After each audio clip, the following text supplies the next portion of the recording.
నాతో పాటు TV9 managing editor Rajinikanth గారు ఉన్నారు. ఆల్రెడీ ఇక్కడ టోర్నమెంట్ స్టార్ట్ అయిపోయింది. ఛాంపియన్షిప్కి చాలా కంపెనీస్ నుంచి వచ్చి వాళ్ళు పోటీల్లో పాల్గొంటున్నారు. 3 రోజుల పాటు నిర్వహించబోతున్నారు. ఆయన అడిగి మరిన్ని విషయాలు తెలుసుకుందాం. సార్ నమస్తే సార్. నమస్తే నీలిమా. ఇది న్యూస్9 వాళ్ళు చేస్తున్న మేజర్ టీవీ9 నెట్వర్క్ న్యూస్9 వాళ్ళు చేస్తున్న corporate event badminton Gopichand stadium. నేను ఫస్ట్ టైం వచ్చాను, హైదరాబాద్లో ఉన్న. It's superb place. At the same time ఇక్కడ చాలామంది కార్పొరేట్స్ మనం ఎక్స్పెక్ట్ చేసిన దానికంటే ఎక్కువ రెస్పాన్స్ వచ్చింది. సో చూద్దాం 3 రోజుల్లో ఎవరు గెలుస్తారు, ఏ టీం గెలుస్తుంది.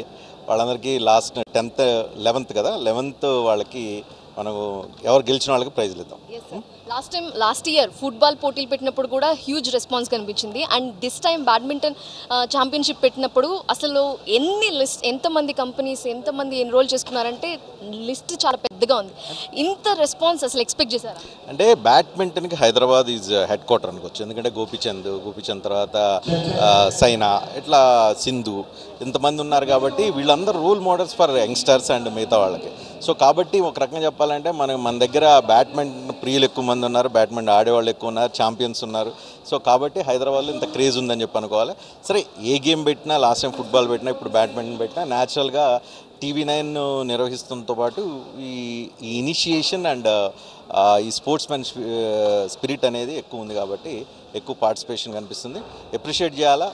దేశం ముందుకెళ్ళాలంటే స్పోర్ట్స్ ఉండాలా. స్పోర్ట్స్ ఉంటే స్పోర్ట్స్మెన్ స్పిరిట్ ఉంటుంది. స్పోర్ట్స్మెన్ స్పిరిట్ ఉంటే దేశం ఇంకా అభివృద్ధి చెందడానికి అవకాశం ఉంది. అవన్నీ మన దగ్గర హైదరాబాద్లో సంపాడులో కనిపిస్తున్నాయి కాబట్టి Hyderabad is the best place for living and except. TV9 network, TV9 news not only news, ఇప్పుడు స్పోర్ట్స్ని కూడా ఎంకరేజ్ చేస్తుంది అనుకోవచ్చు అంటారా? స్పోర్ట్స్ని ఆల్వేస్ టీవీ9 నెట్వర్క్ ఎంకరేజ్ చేస్తుంది. నోబల్ అయితే ఇంకా బెటర్ డీటెయిల్స్ చెప్తారు.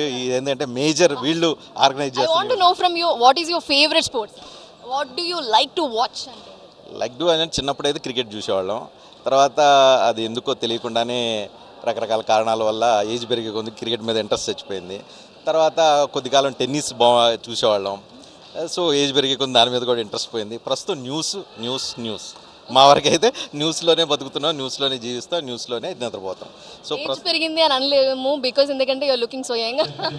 సార్, మీ favourite cricketer or sport person అంటే? నేను చిన్నప్పుడు క్రికెట్ చూసేటప్పుడు అజరుద్దీన్ కనిపించేవాడు, తర్వాత రిచర్డ్స్ కనిపించేవాడు. ఆ తర్వాత పెద్ద నేను ఫాలో కాలేదు. క్రికెటర్స్ గురించి నాకు పెద్ద తెలియదు. Thank you.